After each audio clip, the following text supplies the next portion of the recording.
अस्सलाम वालेकुम dear students, कैसे हैं आप सब।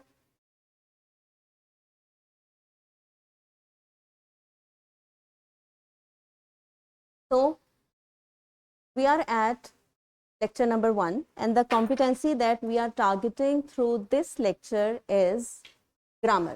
ठीक है। Our today's topic is noun and its kinds. Let's have a look at the SLO. Basically the SLO that we are targeting is from book 8. ठीक है, लेकिन इससे पहले भी आप इन चीजों के बारे में पढ़ के आ चुके हैं। ठीक है, नाउन के बारे में पहले जानते हैं क्या होता है नाउन।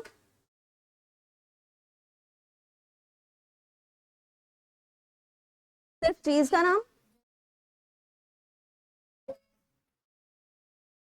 नाउन की डेफिनेशन मैं आपको बताती हूँ। Noun is the name of a person, place, thing और एन आइडिया।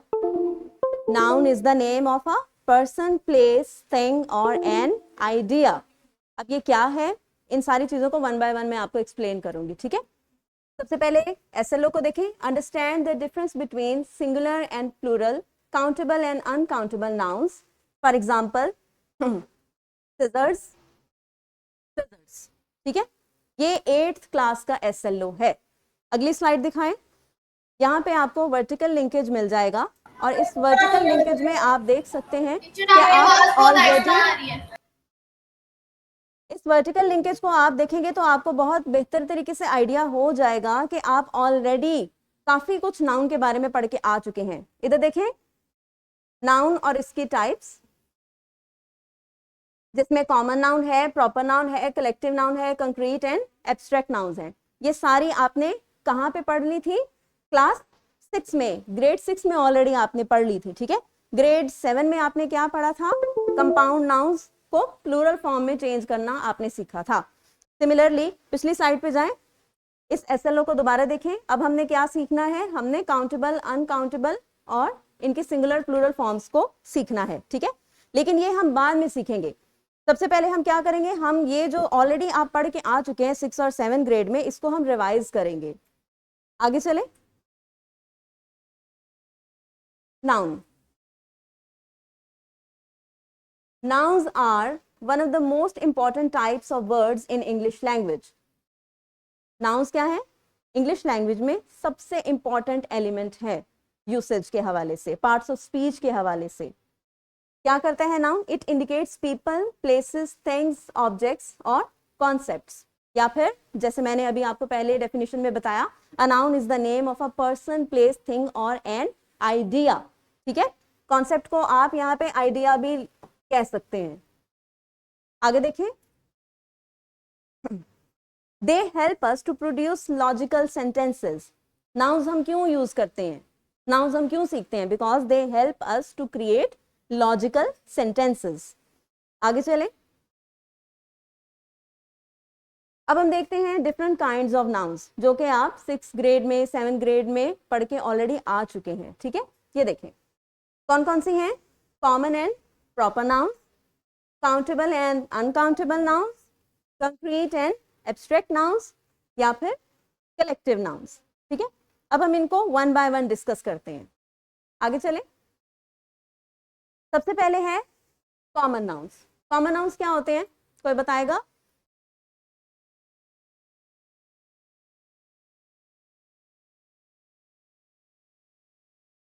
किसी भी आम शख्स, जगह या चीज के नाम को हम क्या कह सकते हैं? कॉमन नाउन कहते हैं। ठीक है, फॉर एग्जांपल चेयर। चेयर क्या है? एक कॉमन नाउन है। ये एक आम ऑब्जेक्ट है, ये कोई खास पर्टिकुलर सी चीज नहीं है। ठीक है, जिसको हम प्रॉपर नाउन कहें। ये एक आम सी कुर्सी है। ठीक है, पेन, स्लाइडर, शूज, गर्ल, ये सब क्या है? ये कॉमन नाउन है। प्रॉपर नाउन, प्रॉपर नाउन क्या होते हैं?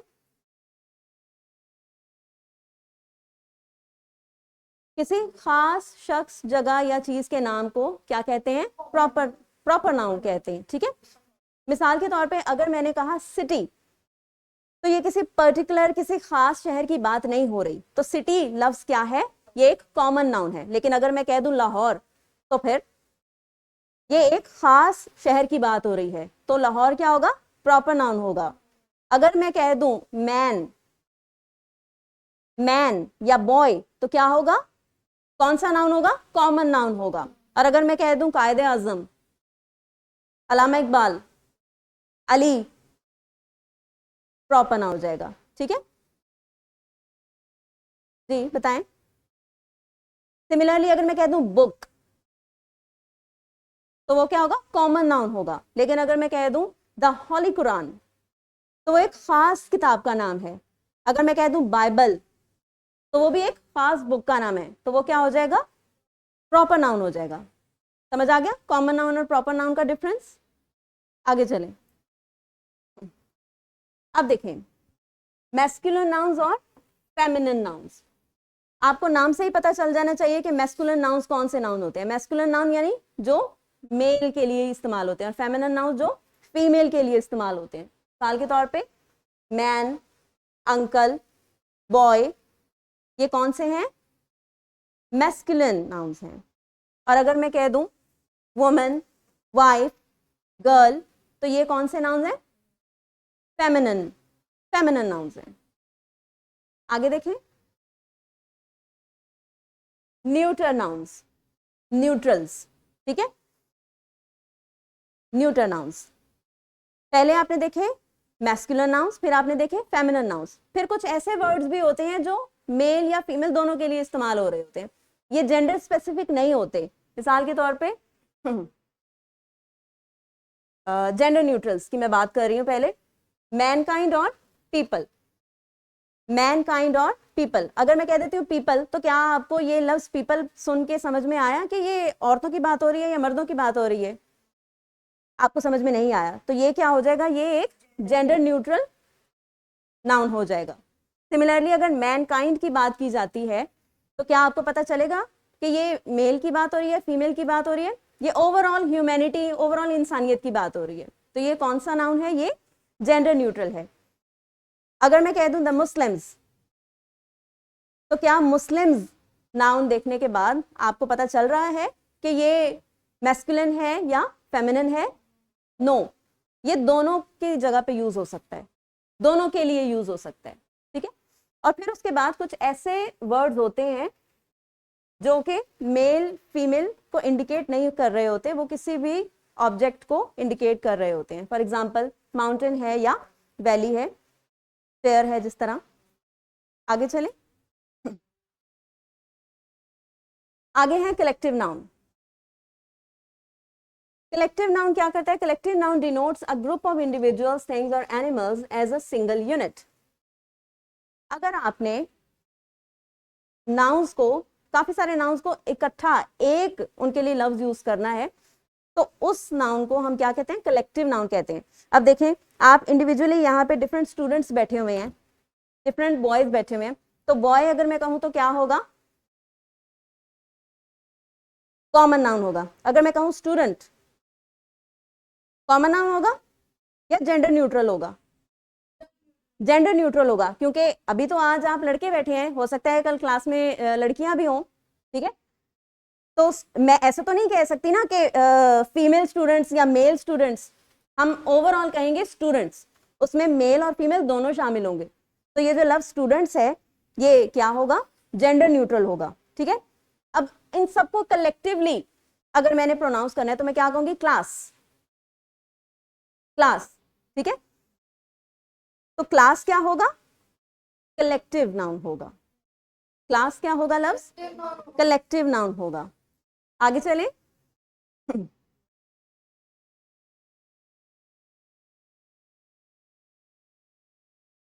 जैसे देखें अ रेजिमेंट ऑफ सोल्जर्स, या आप इसको रेजिमेंट की जगह आर्मी भी कह सकते हैं, एन आर्मी ऑफ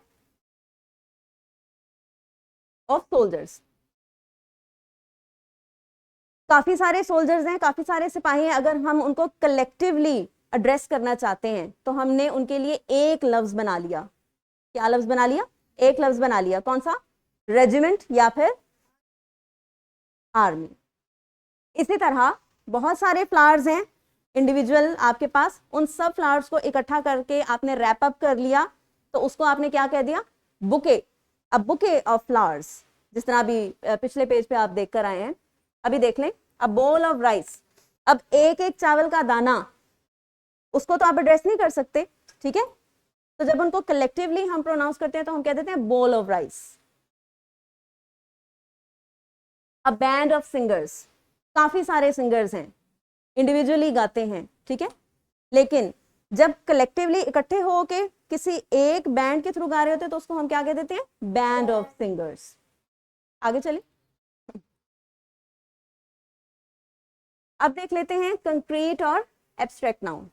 बताएगा कोई कि कंक्रीट और एब्स्ट्रैक्ट नाउन में क्या फर्क है? पहले पढ़ा है आपने इसके बारे में? कंक्रीट नाउन जी बताएं क्या होता है?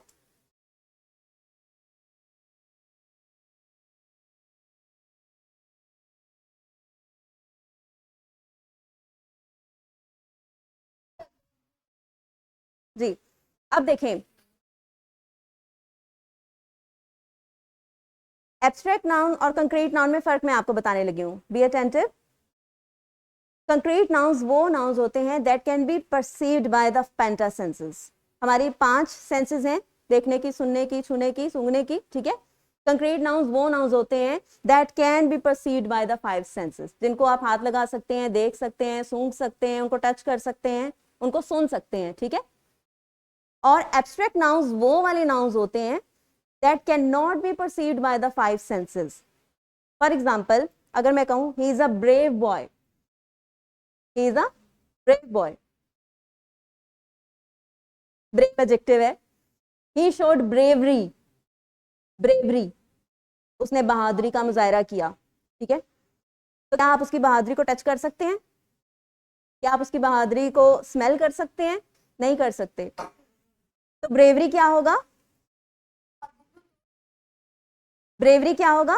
एब्स्ट्रैक्ट नाउन होगा। अगर मैं कहूं शी शोड करेज, उसने हौसला मंदी का मुजाहरा किया या उसने हौसला दिखाया, तो करेज क्या है इसके अंदर? यस, ये सब कुछ क्या है? ये एब्स्ट्रैक्ट है। She loved, she loves her mother, तो लव क्या है इसमें? एब्स्ट्रैक्ट नाउन है। यस, ये देखें, एप्पल को आप टच कर सकते हैं, एप्पल को आप खा भी सकते हैं, एप्पल को आप स्मेल भी कर सकते हैं, एप्पल गिर जाएगा तो उसकी आवाज भी आएगी। सिमिलरली कार, एलिफेंट, पियानो, ये सब क्या है? ये कंक्रीट नाउन्स हैं। ब्रेवरी, जैसे अभी मैंने आपको एग्जांपल दी, एंगर, गुस्सा, किसी को गुस्सा आया हुआ है, आपके फ्रेंड को गुस्सा आया हुआ है, तो क्या आप इसके गुस्से को टच कर सकते हैं? नहीं कर सकते ना। क्या आप उसके गुस्से को स्मेल कर सकते हैं? ट्राई, नहीं कर सकते ना। You can only sense his anger but you can not smell his anger actually, ठीक है? तो एंगर क्या होगा? ये एब्स्ट्रैक्ट नाउन होगा। ओके, आगे चलें, चलें, बकल अप, अपनी नोटबुक्स निकालें और ये एक्टिविटी मुझे करके दिखाएं जल्दी से। Label each word below as a concrete noun और एब्स्ट्रैक्ट नाउन। आपने बताना है कि इनमें से कौन सा एब्स्ट्रैक्ट है और कौन सा कंक्रीट है। इजी है, करके दिखाएं फिर। सबसे पहला लफ्ज है हमारे पास सेटिस्फेक्शन। सेटिस्फेक्शन, ये एब्स्ट्रैक्ट नाउन है या कंक्रीट?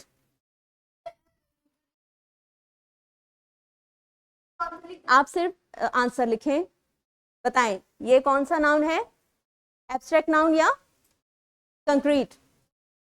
कंक्रीट है। सेटिस्फेक्शन कहाँ पड़ी हुई है? मुझे दिखाओ, मैंने टच करना है। सेटिस्फेक्शन कहाँ है? मैंने उसको स्मेल करना है। दैट इज एन आइडिया ना, दैट इज अ कॉन्सेप्ट। क्या क्या होता है? अब समझ आ रहा है? सोए हुए थे पहले। जस्टिस, ये क्या है? जस्टिस क्या है? इंसाफ। ये एब्स्ट्रैक्ट नाउन है या कंक्रीट नाउन है? एब्स्ट्रैक्ट। किसी के इंसाफ को, इस जस्टिस को आप टच नहीं कर सकते ना। सिमिलरली ड्रीम, ख्वाब आते हैं सबको, तो अपने ड्रीम्स को टच करते हैं आप, उनको स्मेल करते हैं?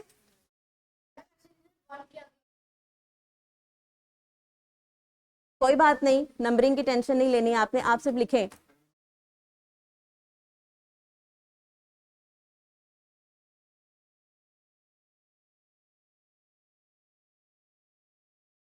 सिर्फ आवाज की बात कर रहे हैं और कुछ भी नहीं कर रहे।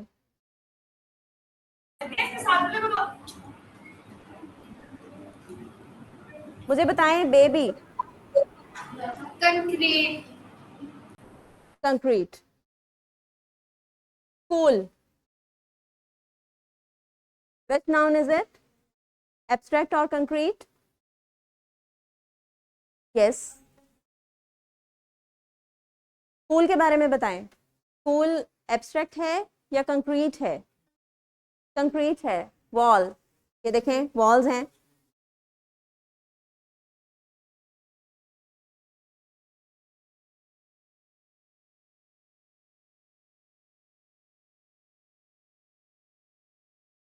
जी यस, वो भी कंक्रीट है। हम्म।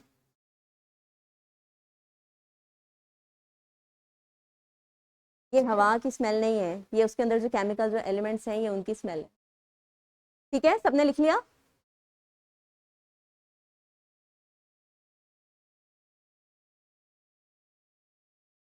आगे चले।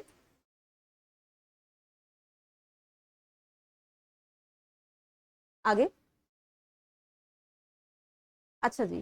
Complete each sentence by using correct collective noun from the word bank. ठीक है, अभी मैंने आपको कलेक्टिव नाउन पढ़ाया, उसमें मैंने आपको क्या बताया, जब हमने इकट्ठा करके किसी, पीछे चले, वॉल था, वॉल था।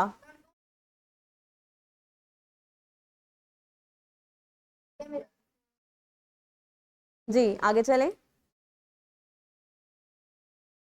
जब हमने कलेक्टिवली किसी चीज को एड्रेस करना होता है तो उसके लिए हम एक लफ्ज डिराइव कर लेते हैं। मिसाल के तौर पे एक आर्मी है, उसमें डिफरेंट सोल्जर्स हैं, हर सोल्जर को हम सोल्जर 1, सोल्जर 2, सोल्जर 3 ऐसे तो एड्रेस नहीं कर सकते ना। ठीक है, तो जब वो सारे सोल्जर्स इकट्ठे खड़े हुए हैं हमने कलेक्टिवली उनसे मुखातिब बना, तो हम क्या कहेंगे? आर्मी या रेजिमेंट। ठीक है, अब ये देखें,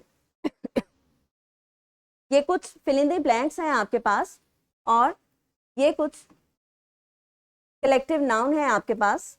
आपने इनको फिलअप करना है इनकी अप्रोप्रिएट पोजीशन पे। कट कीजिए तो मैंने पानी पीना।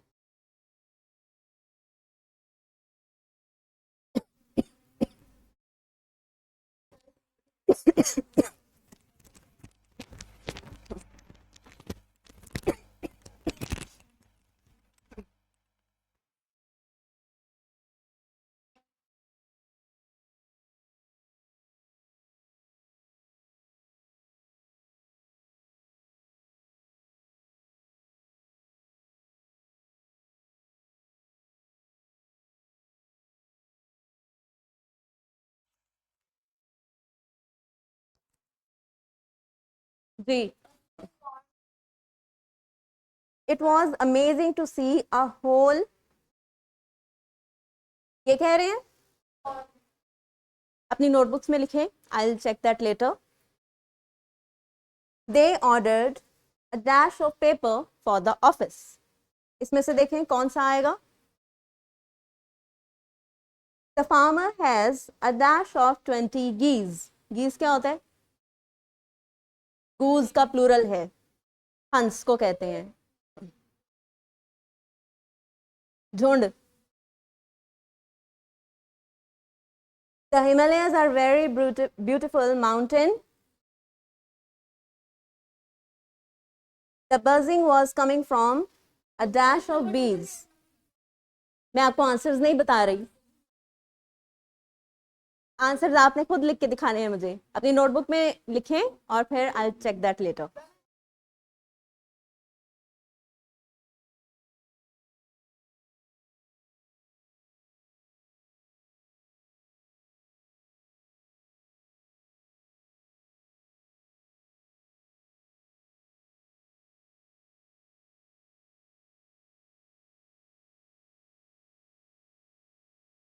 चलें आगे चलें, आगे चलें, कर लें, सोच लें, कर लें, पीछे वाली स्लाइड। अगर मैं आपको मीनिंग बता दूंगी फिर आपको आंसर पता चल जाएगा। आप अपने जहन से सोच के एक दफा लिखें and then I will tell you letter. अभी गेस करें।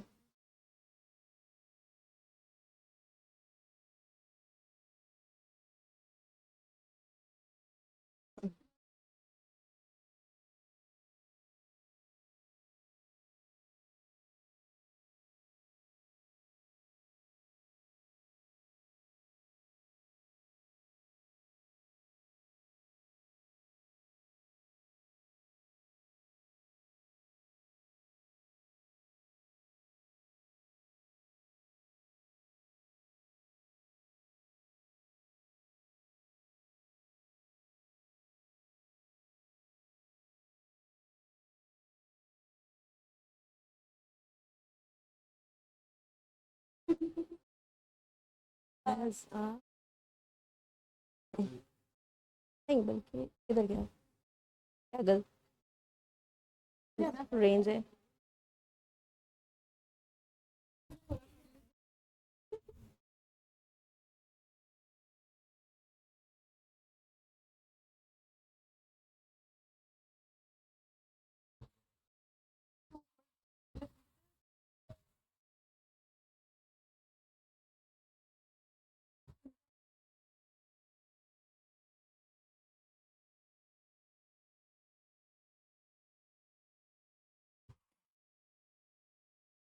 हो गया,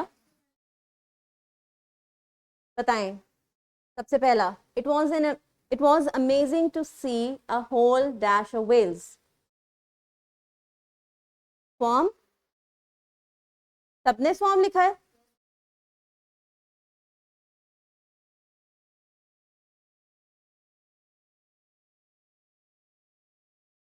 They ordered a dash of paper for the office। क्या लिखा है? सबने एक जैसा क्यों लिखा हुआ है? बस ठीक है, ठीक है।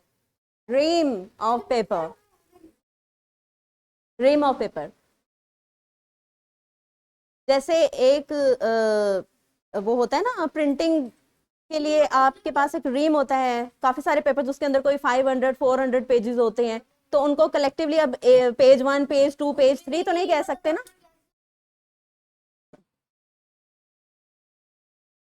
The farmer has a dash of 20 geese। Gaggle। The Himalayas are very beautiful mountain range। ठीक है, जैसे the Karakoram range, the Hindu Kush range, the Himalayas range, पहाड़ों का सिलसिला। रेंज का मतलब है यहाँ पे सिलसिला। The buzzing was coming from a swarm of bees।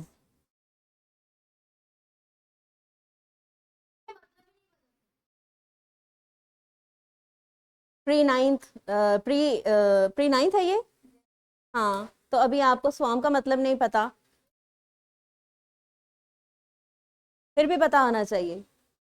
ठीक है, बजिंग का क्या मतलब है? जो भिनभिनाहट होती है, मक्खियों की भिनभिनाहट। ठीक है, मक्खियों के भिनभिनाने की आवाज कहाँ से आ रही थी? उस मक्खियों के झुंड से, उस स्वाम से आ रही थी। गैगल कलेक्टिवली उस गीज के झुंड को कहते हैं, उसके जो काफी सारी हंस जो है इकट्ठी स्विमिंग कर रही होती हैं या चल रही होती हैं, उसको कहते हैं। आगे चलें। अब ये है आपका होमवर्क। क्या करना है आपने? Right a short paragraph using common and proper nouns. आपने एक शॉर्ट पैराग्राफ लिखना है अराउंड 100 या 150 वर्ड्स का। ठीक है, इतना बड़ा नहीं होता, बिल्कुल हाफ पेज भी नहीं होगा। सही है, तो उसमें आपने क्या करना है, उसको इस तरह से लिखना है कि उसके अंदर कॉमन नाउन भी यूज हो रहे हैं और प्रॉपर नाउन भी यूज हो रहे हों। जी, find more abstract and concrete nouns from your lesson and use in your sentences. आपने क्या करना है, आपके पास बुक है 8th वाली, उस बुक से लेसन नंबर 1 से आपने एब्स्ट्रैक्ट और कंक्रीट नाउन्स निकालने हैं, एटलीस्ट 5 एब्स्ट्रैक्ट और 5 कंक्रीट, और फिर उनको आपने अपने सेंटेंसेस में यूज करना है। ठीक है, आगे देखें। ये सिमुलेशन है आपके लिए, जहाँ पे आपको कोई दिक्कत कोई परेशानी फेस करनी पड़ रही है आप इस वीडियो को देख सकते हैं, इट इज़ क्वाइट कम्प्रिहेंसिव। आगे रिसोर्सेज हैं, प्रेजेंटेशन है, जो ये वाला जो भी मैंने पढ़ाया ये भी आपको मिल जाएगी, उसके अलावा वर्कशीट है, लेसन प्लान है और क्वेश्चन बैंक है, ये सारी चीज़ें आपको मिल जाएंगी और बहुत अच्छा आपने प्रिपेयर करके आना है, ठीक है। चलिए, थैंक यू सो मच।